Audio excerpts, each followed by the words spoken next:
right for me, and I'm going to move in a different direction. I will never be offended if someone says they don't want to work with me because we don't fit. I'd admire them for their honesty. So I think that's, we've taken valuable lessons in what we do and how we do it. We find that our overland passion for travel enables us to live our lives the way we really believe has real value and has a depth. And we love sharing our experiences with people. We love to enable people to go and enjoy what we enjoy. So yeah. And dealing with fear, how does one overcome that kind of thing? So I think there's also got to be an intrinsic trust that you have with each other before even embarking on a trip. That's the first thing. Yeah. So let me give an example of when I went on this rally. So now all excited me. I'm going on the rally, Southeast Asia. It's exciting, new places, new people, and get to know Paul's world.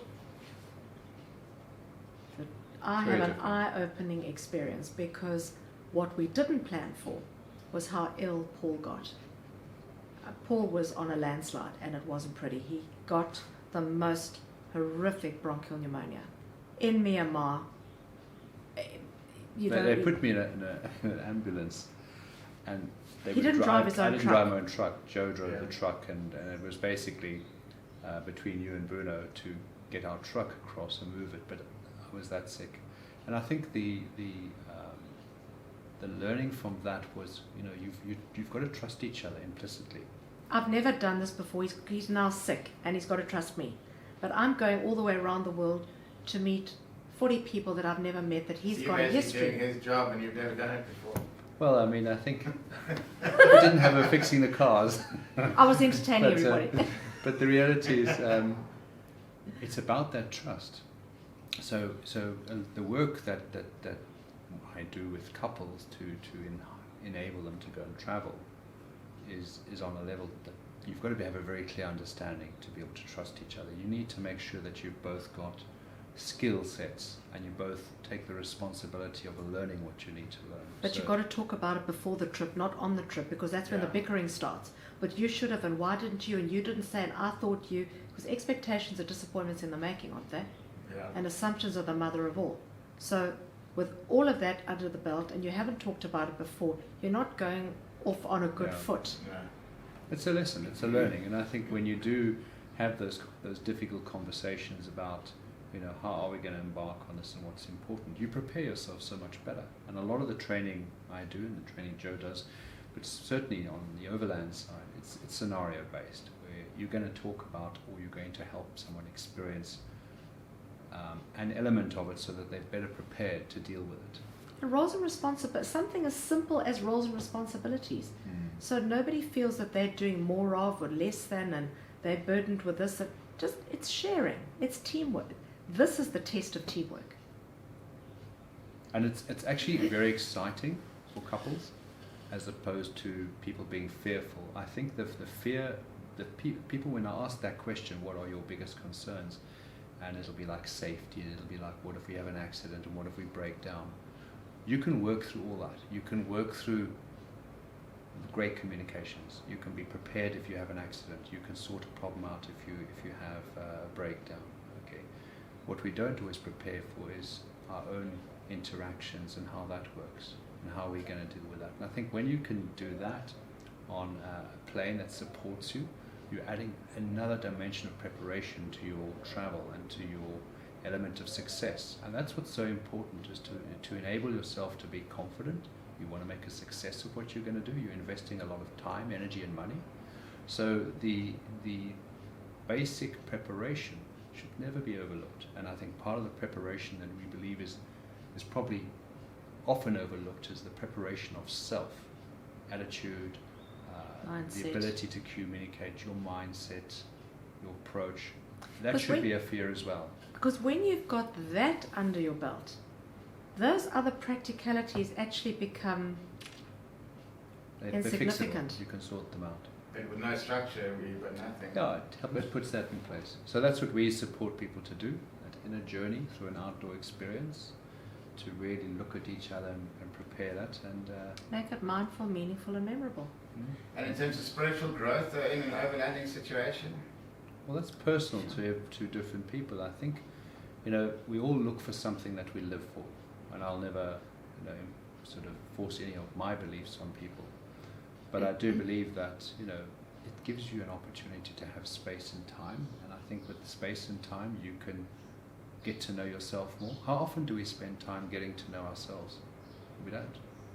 You walk the dog, or you, as one of our people we followed under Pani will say, you walk your dog and you go, I'm having time with myself.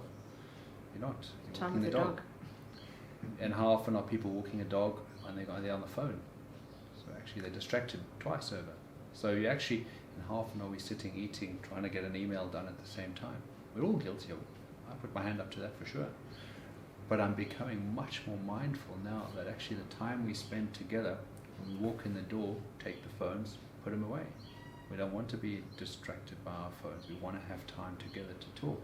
We want to sit down and have a cup of tea. So if it's on the side of the road somewhere in a beautiful setting, that cup of tea is going to count, because we're going to take some time to talk and share about how we're feeling and what we're thinking.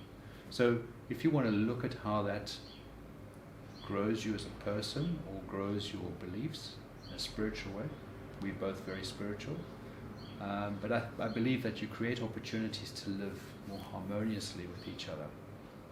And it stops the noise, because there's always a to-do list going on, and this and that, and there's a call to make and a person to see, and a social to go to, and an appointment to, and it just brings you back to you and the two of you.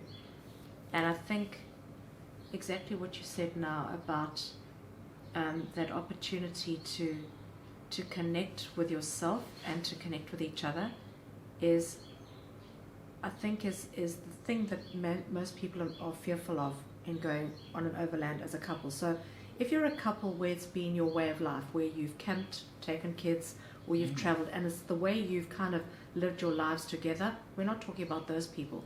We're talking about the people who say, I have a dream, and Paul's the dream maker. Now we're going to go and do this thing.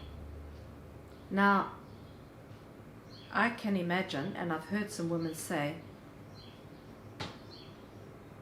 my biggest fear is how we're going to do this. Spending time with somebody who's normally at work till 6 o'clock. Yeah. Well, you don't exactly that. And then, of course, they haven't spent time with themselves because they're so busy. So this stuff also helps you, as Paul quite rightly said, you get to know yourself and then you get to know each other. Oh, and for some people, so all the other stuff, the going to the bathroom, the ablutions, that's just... That's easy. You can get through But that's that. also excuses, because what they're really scared of, because women think about that stuff. It's like, how's this going to work? The time. Is he going to be as grumpy as he normally is? Are we going to be at each other like we... The and amazing, actually, it changes, hey? It's so interesting, because that fear, I've often asked people, what was your fear? And then they get on their trip and they step out of the stress and the pressure that they're living under, which we all do. Okay? So when you step away from that, you do have the time to listen to your wife or listen to your husband. So actually, it becomes less of a problem. It's stuff we worry about. The fear of something you think is going to be worse than it really is. And I think that's often the case. People come back and they say, so how was it really that you enjoyed each other's company? I say, it was amazing. We had time to talk. We shared some amazing sunsets.